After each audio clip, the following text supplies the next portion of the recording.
नमस्कार दोस्तों, रामबाण एकेडमी के YouTube चैनल पर एक बार फिर से आपका हार्दिक स्वागत है। भाइयों, पिछली वीडियो में हमने आपको कंप्यूटर के बारे में बताया। कंप्यूटर में जो इनपुट और आउटपुट डिवाइस होते हैं उनके बारे में बताया कि कौन कौन से होते हैं। फिर हमने इनपुट डिवाइस में हमने एक डिवाइस पकड़ी थी कीबोर्ड के बारे में कुछ कीज के फंक्शन के बारे में बताया। उसी में थोड़े से और कीज के बारे में बता देते हैं और फिर बाकी आउटपुट और इनपुट जो डिवाइस बचे हों उनके बारे में भी हम थोड़ा डिटेल में चलते हैं सर। तो कीबोर्ड की हमने की बताई थी आपको एरो कीज, ध्यान से देखना भाई, एरो की, ठीक है। एक बताई थी हमने स्पेस बार। अब देखिए क्या होता है सर। एरो कीज जो था हमने क्या बताया था, ये कर्सर कंट्रोल कीज है। हमने page up, page down, home और एंड की बताई, वो भी कर्सर कंट्रोल की बताई। अगर किसी भाई ने हमारा पिछला वाला लेक्चर नहीं देखा तो पहले उस लेक्चर को देख लीजिए, ज़्यादा अच्छी तरह से क्लियर होगा, ठीक है। जस्ट जो कल वाला था उसको जरूर देखिए भाई, ठीक। इसके बाद आ जाते हैं तो स्पेस बार और इसमें एक अंतर होता है। देखिए सर, सपोज कीजिए आपने एक लाइन लिखी, यहाँ पर आपका कर्सर यहाँ है। अब आप इससे किधर भी मूव कर सकते हो, इससे इधर करोगे, इससे इधर करोगे, अप को जाएंगे तो ऊपरी लाइन में पहुंच जाएगा, ये कल बता चुके हैं। लेकिन अगर आपका कर्सर यहाँ पर लाइन खत्म होगी, कर्सर यहाँ है, अब आप एरो की से इधर मूव कर लेंगे, ऊपर मूव कर लेंगे, लेकिन राइट साइड में मूव नहीं कर सकते आप। उसके लिए आपको स्पेस बार दबाना पड़ेगा, यहाँ पर गैप छोड़ना पड़ेगा, ठीक है। अब स्पेस तो समझ, स्पेस और इसका अंतर समझ में आ गया। लेकिन एक की और होती है जिसे बोलते हैं हम टैब की।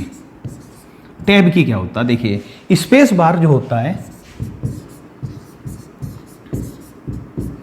स्पेस बार जो होता है एक बार में एक स्टेप चलता है, यानी वो एक स्टेप खाली छोड़ता है। लेकिन अगर टैब की होती है जो, वो एक बार में 5 स्टेप चलती है सर, ये ध्यान रखना सर। स्पेस बार एक बार में एक स्टेप चलता है और टैब की 5 स्टेप चलती है सर। इसका प्रयोग जनरली कहाँ पर करते हैं सर हम? सपोज कीजिए हम कुछ टाइप कर रहे हैं, हमने पहली लाइन ये लिखी, दूसरी लाइन ये टाइप करी, तीसरी लाइन ये करी, चौथी लाइन ये टाइप करी, पांचवी लाइन ये करी। अगर ऐसा पैराग्राफ देखेंगे तो देखने में अच्छा नहीं लगेगा, बुरा लगता है। आप किसी भी पैराग्राफ को जब देखेंगे ध्यान से, अगर पैराग्राफ लिखा हुआ है तो जनरली ऐसा होता है कि जो पहली लाइन होती है वो थोड़ा आगे से शुरू होती है, दूसरी लाइन फिर यहाँ से होती है, फिर तीसरी इसी तरह की आगे होती है, और लास्ट वाली लाइन जहाँ तक पहुँचे वो उससे कोई फर्क नहीं। तो पहली लाइन जो है थोड़ा सा यहाँ से यहाँ तक का गैप दिया जाता है, और जनरली ये गैप जो है अगर आप स्पेस बार से देंगे तो हर पैराग्राफ में अलग हो जाएगा। तो उसके लिए टैब सेट कर दिया जाता है। तो जनरली टैब जो 5 की सेटिंग होती है बाय डिफ़ॉल्ट, उसको आप थोड़ा बहुत चेंज भी कर सकते हैं। तो क्या होता है कि जैसे ही पैराग्राफ खत्म हुआ, एंटर मारा, नए पैराग्राफ पर आए, पहले टैब की दबाएंगे, तो टैब की दबाते ही फिर यहाँ पर आ जाएगा। अब यहाँ से आप पैराग्राफ लिखना शुरू कर सकते हैं। तो टैब की का प्रयोग कहाँ होता है? पैराग्राफ की पहली लाइन को सेट करने के लिए टैब की का प्रयोग होता है, ठीक है। अच्छा सर, अब देखिए एक और है। मान लिया हमने कोई शब्द लिख रखा है, कोई भी शब्द, मान लिया हमने लिखा तमिलनाडु,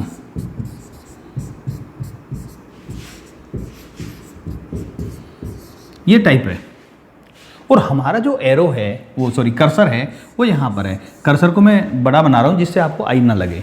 ये कर्सर है सर, ब्लिंक कर रहा है। अब हमारे पास 2 की होती हैं, एक होती है बैक स्पेस,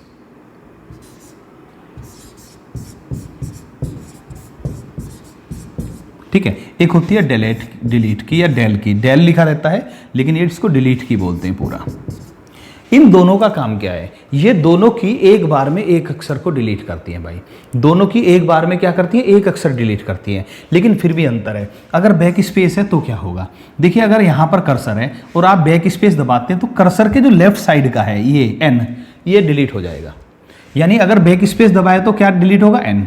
लेकिन अगर डिलीट की दबाएंगे तो उसके बाद वाला यानी राइट साइड का जो है वो डिलीट होगा। डिलीट दबाएंगे तो ए डिलीट होगा, एन डिलीट नहीं होगा।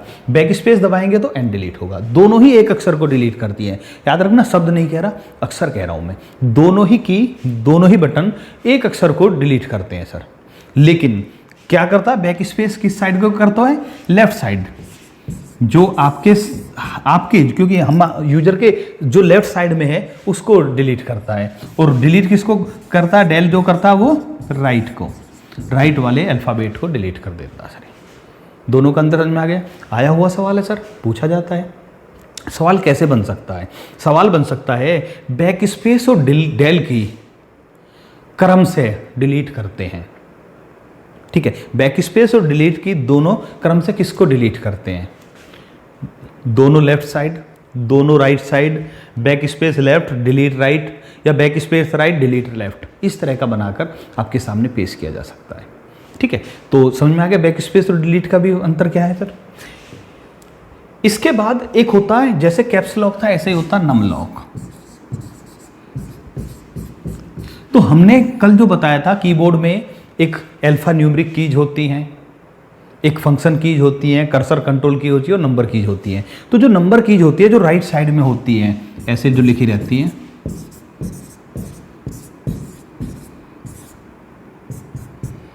ठीक है, तो देखिए हमारी जो, अगर ये नम लॉक ऑन है तो ये काम करेगा, फंक्शन में रहेगा। अगर ये नहीं काम कर रहा, नम लॉक ऑफ है, तो ये वाली की काम नहीं करेगी, बाकी पूरा कीबोर्ड काम करता है। तो अगर इनको चालू रखना है या नहीं रखना, ये किस पर डिपेंड करता है? नम लॉक पर। ये नंबर की जो पैड होती है उसको ऑन या ऑफ करने के लिए नम लॉक का प्रयोग किया जाता है। ठीक है भाई, तो अभी हमने कल भी काफ़ी कुछ बताया था कीबोर्ड के बारे में, आज भी कुछ काफ़ी बता दिया, और भी बहुत सारे हैं। F1, F2, F3, F4 का फंक्शन क्या है, ऑल्ट कंट्रोल डिलीट को दबाएं एक साथ तो क्या होता है, ये सब जो है ना ये थोड़ा टेक्निकल ज़्यादा हो जाता है, तो इनको अगले सेशन में लेंगे अभी हम। अब दूसरे पर आते हैं। तो हल हमने क्या बताया आपको इनपुट डिवाइस में? एक बताया हमने कीबोर्ड, दूसरा बताया हमने माउस, तीसरा बताया हमने स्कैनर। तो पहले स्कैनर को ले लेते हैं हम। स्कैनर से भी एक सवाल निकल कर आ जाता है। स्कैनर जानते हैं, कोई डॉक्यूमेंट को स्कैन करना है तो वो स्कैनर होता है सर। तो पहला सवाल इसमें आ जाता है, स्कैनर किसको स्कैन करता है? स्कैनर किसको स्कैन करता है? तो ये टेक्स्ट और इमेज दोनों को स्कैन करता है। किसको स्कैन करता है? टेक्स्ट को भी स्कैन कर सकता है और इमेज को भी स्कैन कर सकता है। ठीक है, नोट कर लेना सर कि स्कैनर टेक्स्ट तथा इमेज दोनों को स्कैन करता है। तीसरा बताया था हमने माउस। माउस एक ट्रैक बॉल भी बताया, माउस भी बताया, ठीक है, कई सारे बताए थे हमने। तो माउस की जो खासियत है पहले ही तो कि माउस के आविष्कारक डगलस एंजेलबर्ट,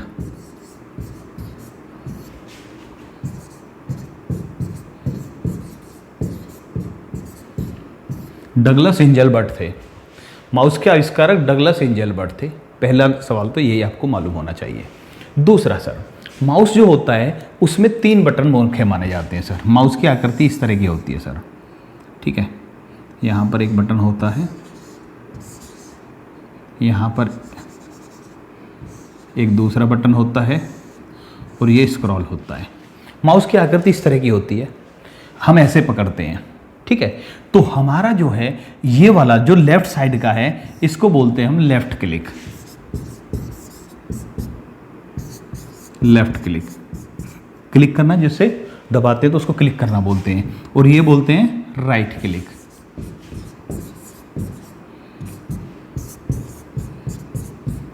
और बीच में जो होता है इसको क्या बोलते हैं? स्क्रॉल, ठीक है। 3 बटन माने जाते हैं, लेफ्ट क्लिक, राइट क्लिक और स्क्रॉल। पहली चीज, अब देखिए लेफ्ट क्लिक का क्या है।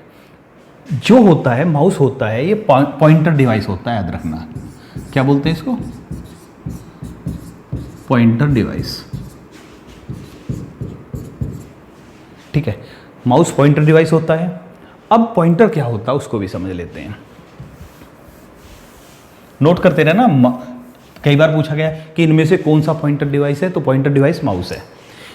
देखिए जब हम, मान लिया ये स्क्रीन है कंप्यूटर की, तो कंप्यूटर स्क्रीन पर जब हम काम करते हैं तो माउस को जब मूव करते हैं तो एक एरो बना होता है, ये मूव होता है सर, ठीक है। ये जो एरो होता है इसी को पॉइंटर बोलते हैं सर।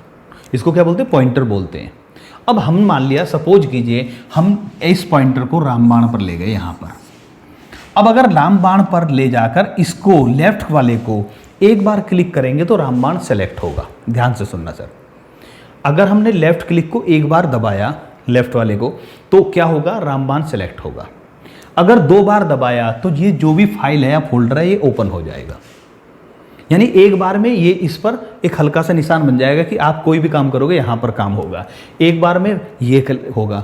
मान लिया बहुत सारी आपने कोई फाइल खोली तो उसमें बहुत सारी डायरेक्टरी हैं, फाइल्स हैं, बहुत सारी फोल्डर हैं, ठीक है। आपने कुछ ऐसा खोला तो मान लिया एक है ABC, एक है XYZ, एक है DNR, इस तरह के कोई 3-4 फोल्डर हैं। अब आपने पॉइंटर को ले गए XYZ पर, यहाँ पर ले गए और जैसे ही इसको क्लिक किया तो ये सेलेक्ट हो गया। लेकिन अगर डबल क्लिक करते हैं तो ये ओपन हो जाता है, ठीक है। तो सेलेक्ट करने के लिए और ओपन करने के लिए लेफ्ट क्लिक।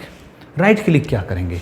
अगर हम यहाँ पर जाकर राइट क्लिक करेंगे तो इसकी जो प्रॉपर्टीज होती है एक नया टैब खुल जाएगा, उसमें इसके बारे में प्रॉपर्टीज हो जाएगी, ठीक है, कि भाई इसमें क्या क्या है खासियतें। तो इसका प्रयोग भी राइट क्लिक का भी होता है, ठीक है। तीसरी चीज़ सर, स्क्रॉल। स्क्रॉल का मतलब क्या है? अगर हम इसको ऊपर नीचे करें, सपोज कीजिए आप कोई सी फाइल में हो, ठीक है। अब आप इसको लाएंगे, वहाँ पर क्लिक करेंगे बार बार तो बहुत टाइम लगेगा। आप उसके पेज को ऊपर नीचे करना चाह रहे हैं तो स्क्रॉल को दबाइए, पूरी की पूरी फाइल ऊपर और नीचे स्क्रॉल कर जाती है। समझ में आ गया? ठीक है सर। अब देखिए इसमें जो होता है, इसमें सिर्फ वर्टिकल स्क्रॉल होता है।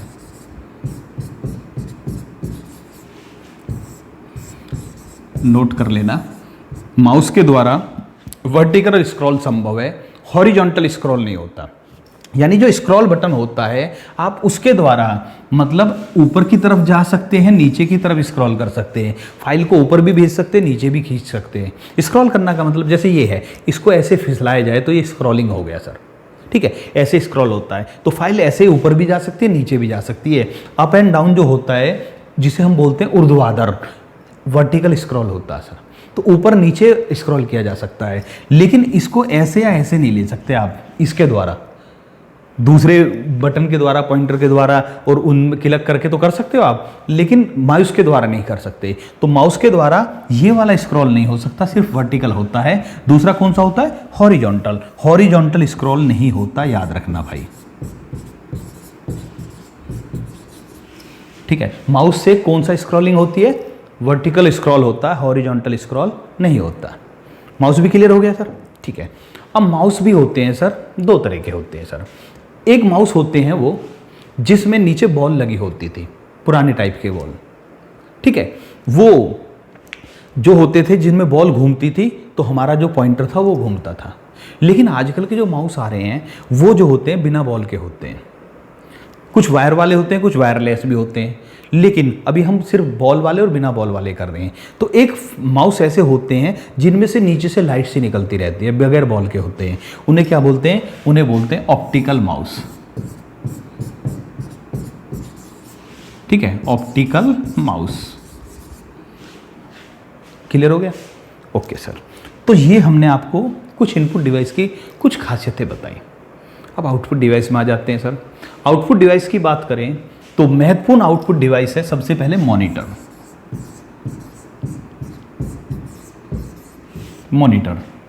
मॉनिटर क्या होता है? जो टीवी की स्क्रीन जैसी होती है वो मॉनिटर होता है सर। मॉनिटर से भी कई सारे सवाल बन सकते हैं सर। मॉनिटर जो है क्या होता है सर? पहले एक होता था मोनोक्रोम मॉनिटर। मोनोक्रोम मॉनिटर किसको बोलते हैं सर? मोनोक्रोम बोलते हैं जिस पर सिर्फ ब्लैक एंड व्हाइट दिखता था सर, वो मोनोक्रोम। मोनो मतलब सिंगल और क्रोम मतलब कलर। मोनो मतलब सिंगल, क्रोम मतलब कलर। जो सिंगल कलर वाले ब्लैक एंड व्हाइट जो दिखाते थे वो मोनोक्रोम थे। लेकिन आजकल तो कलर आ रहे हैं सर, ठीक है। अब इन कलर में भी कई प्रकार के होते हैं सर। देखिए सर, मॉनिटर में एक प्रकार होता है CRT का, एक होता है LCD मॉनिटर, एक होता है LED। अब आजकल OLED भी आ रहा है, ठीक है। तो CRT, LCD, LED, OLED ये सब क्या है सर? तो आपको CRT और LCD पढ़ना ध्यान से। CRT क्या होता है? देखिए, जो पहले कंप्यूटर के साथ मॉनिटर अटैच होता था वो क्या होता था?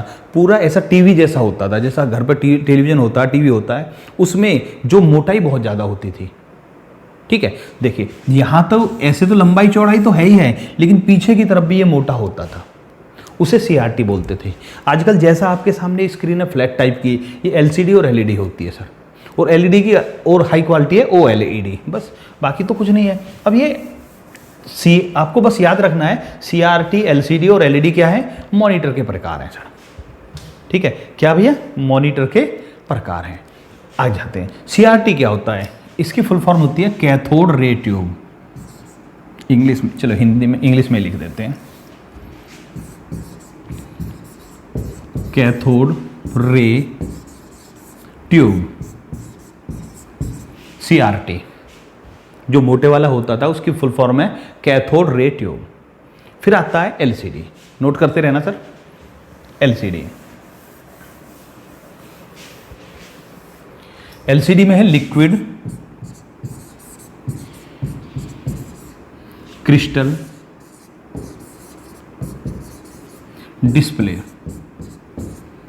Liquid crystal display. LCD की फुल फॉर्म है लिक्विड क्रिस्टल डिस्प्ले। फिर आ गया LED, नोट कर लीजिए इसको। ओके, ठीक है, आप स्क्रीनशॉट भी ले सकते हैं। LED, light emitting diode. LED जो होता है उसकी फुल फॉर्म होती है लाइट एमिटिंग डायोड। और अगर O आ गया तो ऑर्गेनिक हो जाएगा, बस, बाकी तो कुछ है नहीं। Organic light emitting diode, OLED। ठीक है, ऑर्गेनिक लाइट एमिटिंग डायोड या LED लाइट एमिटिंग डायोड। ये किसके प्रकार है, मॉनिटर के। मॉनिटर में एक चीज़ और है सर, कि अभी मान लिया अपना यही स्क्रीन है, आपके घर का टीवी है, कंप्यूटर या लैपटॉप का स्क्रीन है, वो सब है, तो उसका साइज कैसे मापते हैं सर। देखिए सर, जैसे ये है तो हम इसको साइज को ऐसे नहीं मापेंगे, ऊपर से नीचे, लेफ्ट से राइट नहीं नापेंगे। हम कैसे नापेंगे, डायगोनल, ऐसे विकर्ण की तरफ से। तो विकर्ण कहता है, मान लिया घर पर हमारे 32 इंच का टीवी है, LCD लगा हुआ है, तो वो क्या होता है सर, मान लिया 32 इंच का है तो यहाँ से यहाँ तक 32 इंच होगा। ठीक है, अगर 42 है तो यहाँ से यहाँ तक 42 होगा, ऐसे। तो क्या कहते हैं सर, सवाल क्या बनता है कि मॉनिटर का साइज कैसे मापते हैं, डायगोनल, विकर्णवत, डायगोनली या विकर्णवत मापते हैं, विकर्ण की तरफ से मापते हैं सर। ये भी क्लियर हो गया, मॉनिटर में क्लियर हुआ सर। इसके बाद एक और आता है सर, हाँ जी, देखिए क्या होता है, अभी इसमें जो होता है हमारा दूसरा चीज आती है प्रिंटर। प्रिंटर आप जानते हैं क्या होते हैं। प्रिंटर में बहुत सारे सवाल बनते हैं। प्रिंटर को मुख्य रूप से 2 प्रकार से बांटा जाता है सर। कौन कौन से प्रकार हैं, पहला प्रकार जो है वो है सर इम्पैक्ट प्रिंटर, इम्पैक्ट, और दूसरा है नॉन इम्पैक्ट।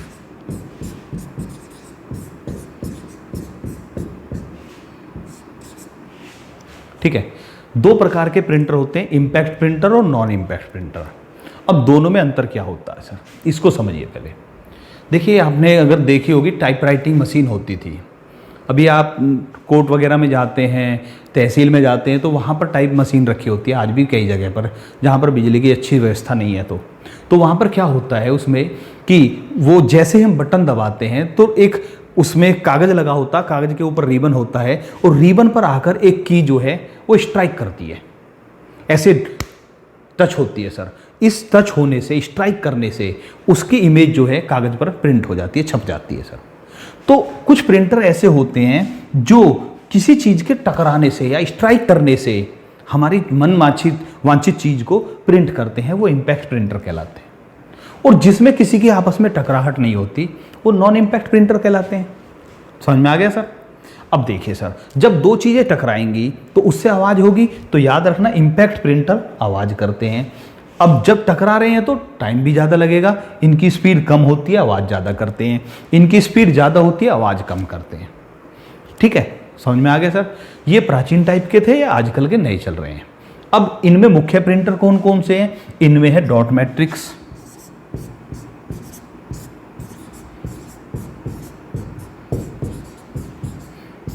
पहला प्रिंटर है डॉट मैट्रिक्स प्रिंटर, दूसरा है डेजी व्हील प्रिंटर,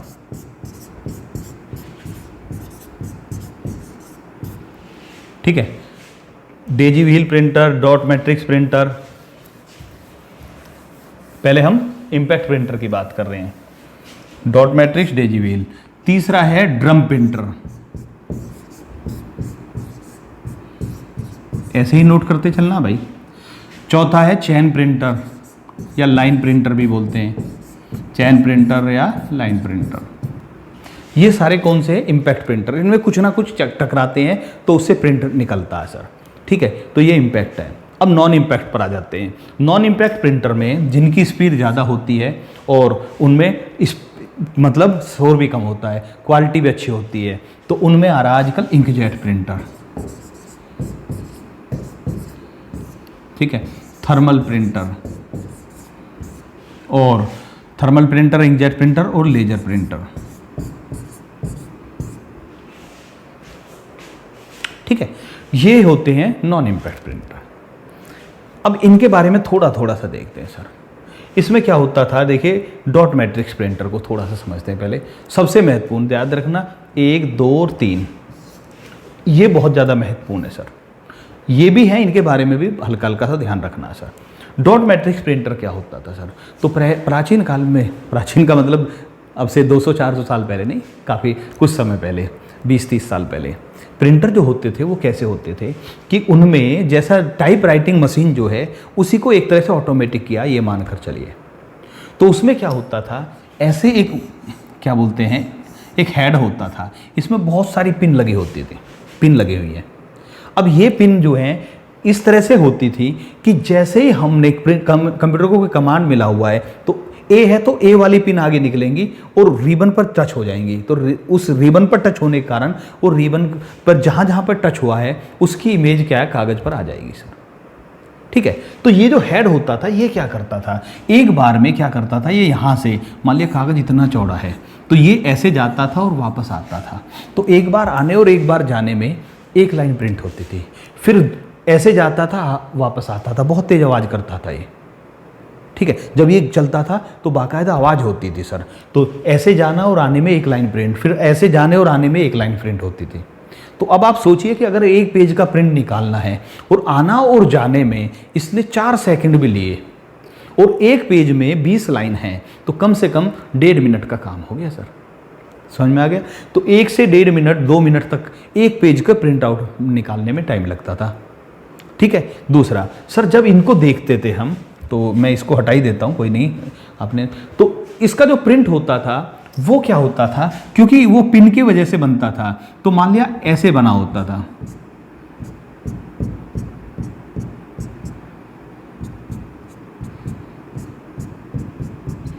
इस तरह की जो है डॉट डॉट सी बनी दिखती थी।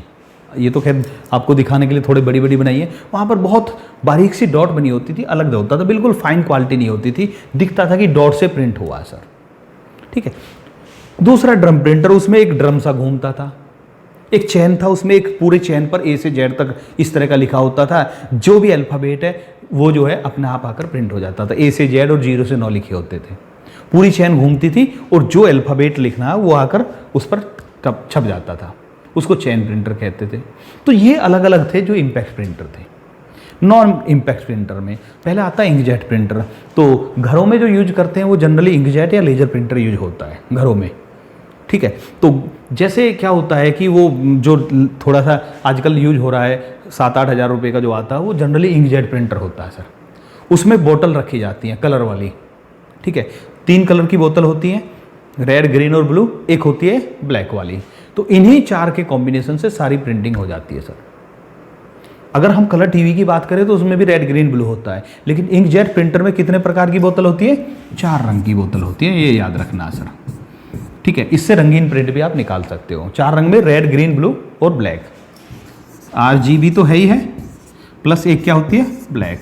ये इसलिए लगाई जाती है कि अगर आपको black and white he print लेना है तो इसी का यूज करेंगे, इनको क्यों बनाएंगे, वरना तो इनको मिलाकर बनाने में तो काफ़ी ज़्यादा कलर ख़राब हो जाएगा। तो इसलिए ये भी यूज होता है। तो 4 कलर की बोतल जनरली यूज होती है सर। ठीक है, इसके बाद आता है लेजर प्रिंटर। याद रखना, लेजर प्रिंटर जो है तो पूछा जाता है, ये सवाल बहुत बार रिपीट हुआ है कि 4 प्रकार के प्रिंटर दे दिए, इनमें से सबसे ज़्यादा फास्ट प्रिंटर कौन सा है? तो सबसे फास्ट प्रिंटर कौन सा है? लेजर प्रिंटर है।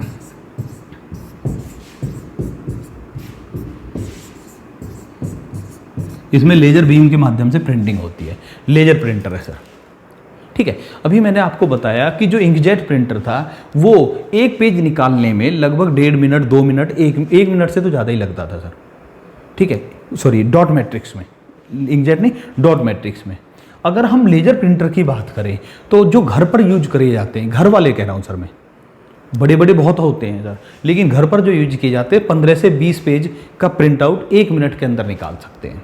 यानी हर 3-4 सेकंड में एक प्रिंट निकल जाता है इसमें से सर, घरेलू में सर, लेजर में। और अगर अच्छी क्वालिटी के लेंगे तो पता चलेगा जी 1 मिनट में 150-200 प्रिंट भी निकालने संभव है सर, 150-200 पेज भी निकाले जा सकते हैं। इसलिए सबसे तेज प्रिंटर कौन सा होता है? Laser printer. एक और सर, एक और लिख लेना, DPI लिख लेना। DPI प्रिंटर की क्वालिटी को बताता है। किससे संबंधित? प्रिंटर की क्वालिटी। ठीक है, प्रिंटर की क्वालिटी DPI से बताई जाती है। अगर मॉनिटर की क्वालिटी की बात करें तो रिजोल्यूशन से, जितना हाई रिजोल्यूशन उतना अच्छा मॉनिटर। ये किससे भैया? मॉनिटर।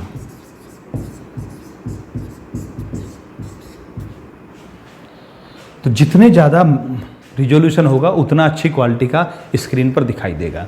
और DPI प्रिंटर की क्वालिटी, ये क्या होता है? DPI का मतलब होता है डॉट्स, फुल फॉर्म भी लिख लेना, डॉट्स पर इंच। यानी 1 इंच का एरिया प्रिंट करने के लिए कितने डॉट का इस्तेमाल किया जाएगा। अगर कम डॉट है तो दूर दूर दिखाई देंगे, अच्छी क्वालिटी नहीं दिखेगी।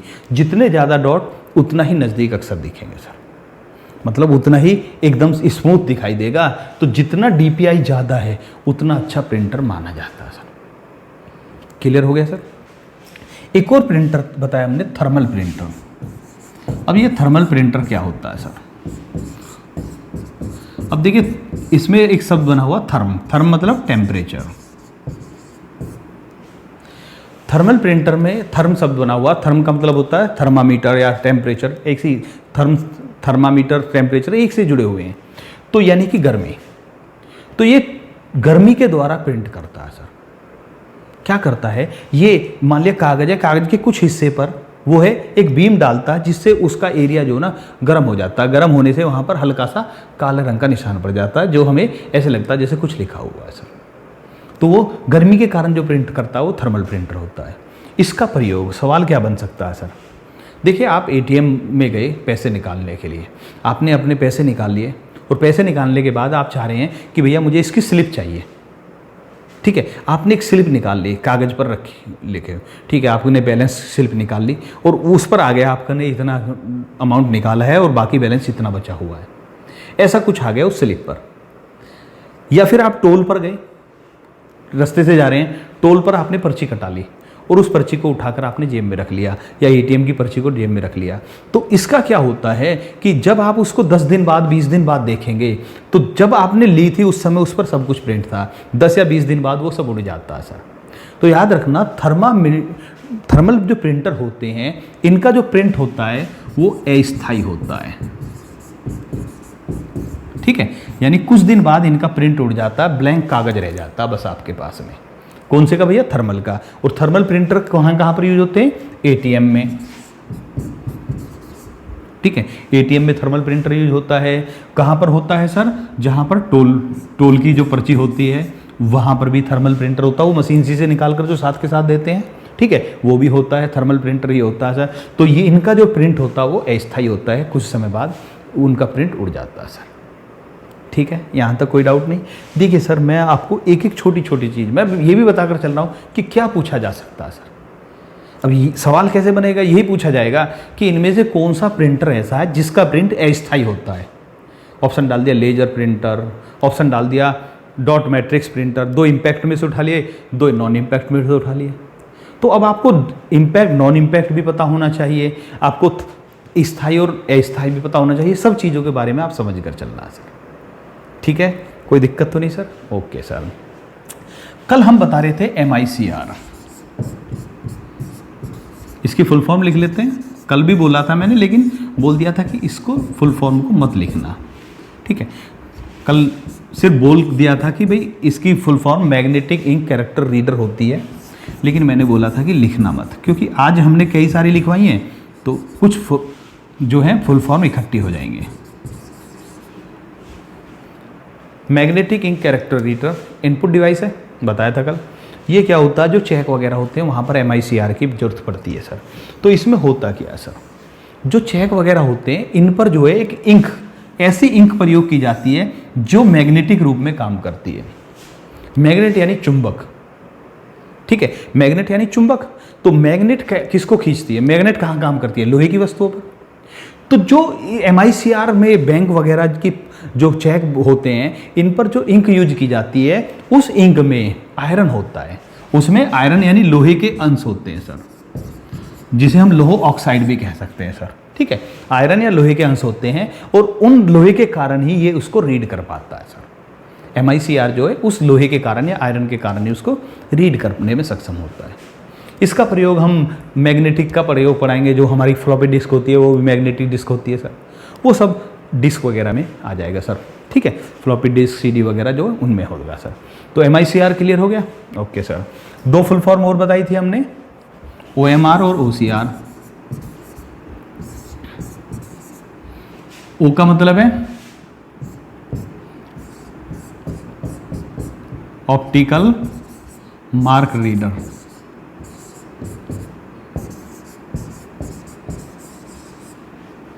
OMR optical mark reader, mark है ये, ठीक है। और OCR ऑप्टिकल कैरेक्टर रीडर। कल सारी फुल फॉर्म बोली थी मैंने, लेकिन बोल दिया था कि लिखना मत, तो आज आप कुछ फुल फॉर्म भी लिखेंगे sir. Optical mark reader, optical character reader, clear है भाई। तो ये अब तक हमने इनपुट डिवाइस आउटपुट डिवाइस के बारे में आपको 2 क्लास में आपको पूरा बताया सर, ठीक है। और बाकी जैसे मैंने बताया कि अभी कीबोर्ड पर बहुत सारी कीज ऐसी है जिनके बारे में हमने जिक्र नहीं किया है, वो काफ़ी लंबा सेशन हो जाता है। फिर दूसरी बात एक और सर, स्टेप वाइज ही सीखने में फ़ायदा है। बहुत सारे स्टूडेंट ऐसे हैं जो कंप्यूटर जानते हैं, बहुत सारे ऐसे हैं जो सिर्फ ये जानते हैं कि ये कीबोर्ड होता है, उसको कभी गौर से देखा भी नहीं है, तो उनको प्रॉब्लम आ जाएगी सर। तो इसीलिए हम स्टेप वाइज चलते हैं, हमें सभी का ध्यान रखना होता है सर, ठीक है सर। आज की वीडियो में हम इतना ही रखते हैं भाई, अगली वीडियो में आपसे फिर मिलते हैं। जय हिंद भाइयों।